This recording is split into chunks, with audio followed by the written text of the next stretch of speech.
5 लाख? तुम्हारा दिमाग खराब हो गया क्या? दिमाग तो अब ठिकाने पर आया है सुनिधि। आपको क्या लगा था हम लोग चुपचाप ये शहर छोड़कर चले जाएंगे खाली हाथ? जब तक आप हमें पैसे नहीं देंगी तब तक हम लोग कहीं नहीं जाने वाले। तो कल सुबह 11 बजे उपवन बाग में मिलकर पूरे पैसे देने होंगे।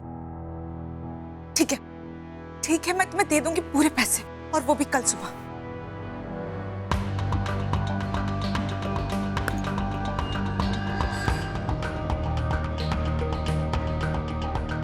बेबो, तुम यहाँ पे खड़ी हो और मैं कब से तुम्हें किचन में ढूंढ रहा हूँ। मुझे लगा आज भी तुम्हारे हाथ का खाना नसीब होगा। हाँ हाँ संजू, क्यों नहीं। मैं तो ये सोच रही हूँ कि क्यों ना हम लोग शालू को हमेशा के लिए छुट्टी दे दें और खाना बनाने के साथ घर का बाकी का सारा काम, झाड़ू, कटका, बर्तन, कपड़े सब मैं कर लिया करूँगी। अरे तुम्हें हमेशा से बाई नजर आती है। नहीं नहीं, एक तो दिन भर बुटीक में काम करो और शाम को घर पर आकर इनके ताने सुनो। अगर तुम्हारी कमाई थोड़ी अच्छी होती बेबी, तो मैं भी घर पे बैठ के आराम से ऐश करती, मगर नहीं, मेरी किस्मत में ये सुख का सारा दिन बाहर काम किया और अब घर पे आई तो तुम्हारे लिए खाना बनाऊं।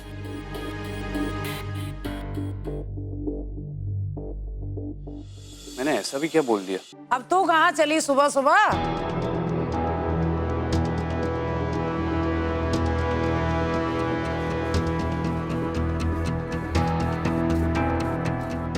वो मम्मी जी, मुझे ना कुछ मटेरियल खरीदना है अर्जेंट ऑर्डर्स के लिए, मैं जल्दी में हूँ।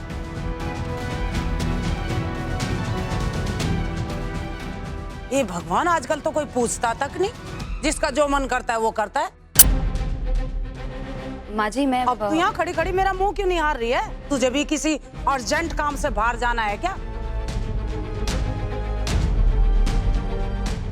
नहीं पापा, ये सब कैसे हो गया? बेटा हमसे क्या पूछ रही हो, अपनी माँ से पूछो। सब मेरी गलती है, मैं ही इनका ख्याल ठीक से नहीं रख पाई। हाँ, बिटिया सामने है ना, तो ज्यादा अच्छा बनने का नाटक ना करो। एक्सक्यूज मी, पेशेंट को आराम करने दीजिए, इससे ज्यादा बात बिल्कुल नहीं करिए, ठीक है? डॉक्टर एक सेकंड आइए ना। डॉक्टर थैंक यू बेटी हूँ, आप प्लीज मुझे बताइए ना कि अब मेरे पापा की तबीयत कैसी है, वो ठीक तो है ना? देखिए वैसे तो खतरे से बाहर हैं अभी, लेकिन फिर भी बहुत ज्यादा स्ट्रेस नहीं ले सकते, इसलिए इनसे कम से कम बात कीजिए। और हाँ एक बात और, चूंकि कंडीशन बहुत नाजुक है इसलिए इनका बहुत ज्यादा ख्याल रखना पड़ेगा। जी मैडम प्लीज बाहर वेट करिए। हाँ। और इनको आराम करने दीजिए। जी पापा, आप अपना ध्यान रखिए।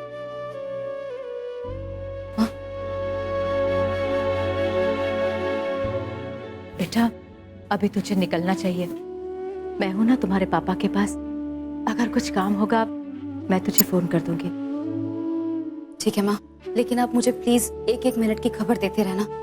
कोई भी काम हो या किसी भी चीज की जरूरत हो मुझे फोन करना, मैं तुरंत आ जाऊंगी और मैं एक बार शाम को महीन के साथ फिर आऊंगी। ठीक है बेटा, अब तो जा।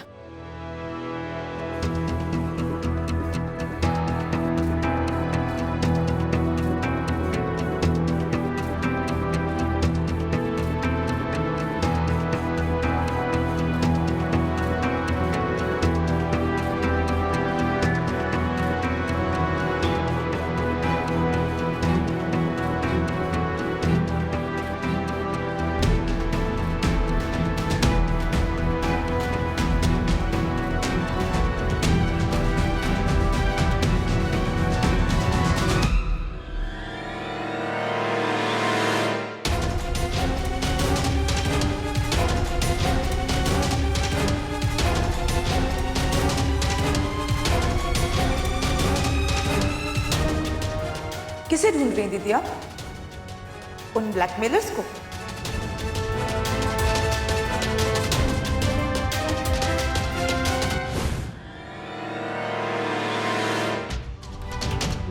मेरी पीहू को मोहरा बनाकर।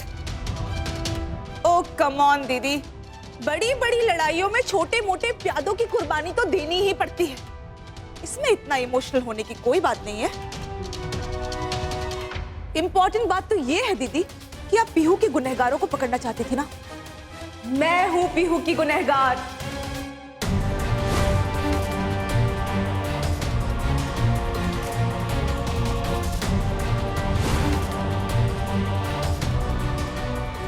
बताइए सबको मेरी सच्चाई। नहीं बता सकती ना, इसलिए भलाई इसी में है कि सब कुछ भुलाकर वापस घर के कामकाज संभालिए। आप घर के अंदर रहिए और मुझे शांति से बाहर काम करने दीजिए। जब तक ये बैलेंस बना रहेगा तब तक घर में किसी को कोई तकलीफ नहीं होगी। धमकी दे रही हो तुम मुझे? धमकी ही समझ लीजिए। तो फिर ठीक है, अगर तुम मुझे धमकी दे रही हो तो तुम भी मेरी एक वार्निंग सुन लो। तुम्हारे जो जी में आए तुम वो करो सुनिधि, पर जब तक मैं तुम्हारा असली चेहरा सबके सामने नहीं ले आती ना, मैं भी शांति से नहीं बैठूंगी। बहुत जिद्दी है दीदी आप। ठीक है, कर लीजिए ट्राई, लेकिन अगर आपकी जिद के कारण घर में किसी और को तकलीफ पहुंचे तो फिर मुझे मत ब्लेम कीजिएगा, क्योंकि ये बात तो आप अच्छी तरह से जानती है ना कि अपने मतलब के लिए मैं कितना गिर सकती हूँ।